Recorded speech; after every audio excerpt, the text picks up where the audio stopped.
In this video, we'll learn about the Olympics and other Greek festivals. We're all familiar with the Olympics, right?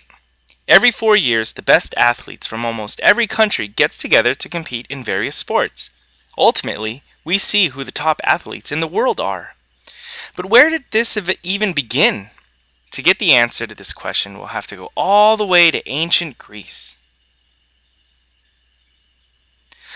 Sports events were always important in ancient Greece, just like they are in the United States.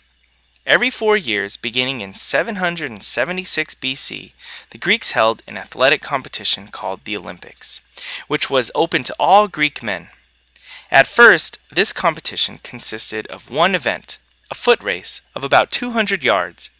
Later, the Olympics were expanded to include longer races, wrestling, boxing, discus throwing, horse races, and chariot races, and they've grown ever since. Can you think of any other sports we play in today's Olympic Games?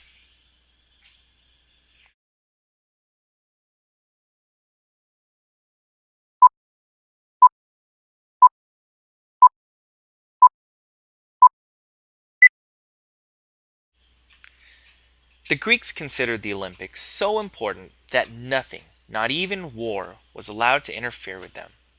However, the function of these competitions was not simply just to entertain. The main purpose of the Olympics and other public events and festivals was to honor the gods. The Olympic Games honored Zeus, the father of the gods. The games were named after Mount Olympus, the highest peak in Greece.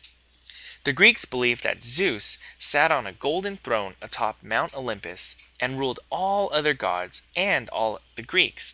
In fact, they thought of Zeus as the master of the entire world.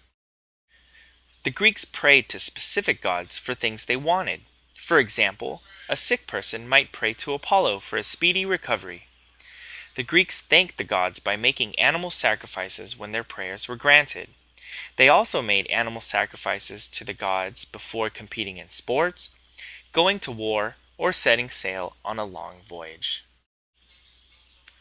The Greeks also built sacred places called sanctuaries to honor their gods. People from the entire Aegean world traveled to these sanctuaries to worship their many gods. The sanctuaries were usually built in areas of great natural beauty. Each sacred site had its own unique traditions that had been established for hundreds of years.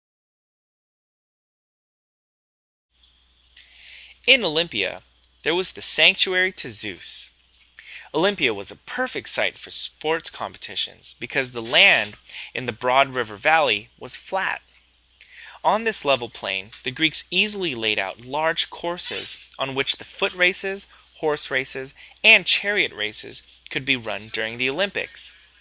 The Greeks believed that Zeus and the other gods were very pleased watching great athletes display their skill and strength in competition. The Greeks also honored their gods and goddesses by holding other religious festivals. One of these festivals had a lasting influence on today's world. These were drama festivals honoring the god Dionysus, the god of wine. Twice a year, writers throughout Greece composed plays that were presented to honor Dionysus. The most popular of these plays were the tragedies, where the hero was brought to ruin by a flaw in his character. This festival in Athens lasted for 4 days, and from dawn to dusk there were plays. 3 days were devoted to these tragedies, and 1 day was devoted to presenting comedies. These were funny plays. Greek comedies made fun of everything from politics to everyday life. Everything pretty much stopped during these festivals. Prisoners were even released so that they can take part in the festival. And just like sporting events, there was a competition for the best play. In Greece, festivals and competitions were an important part of everyday life. They brought people together and promoted a sense of community. And all of this made the gods happy. And that's always good. That's all for this episode. I'll see you next time.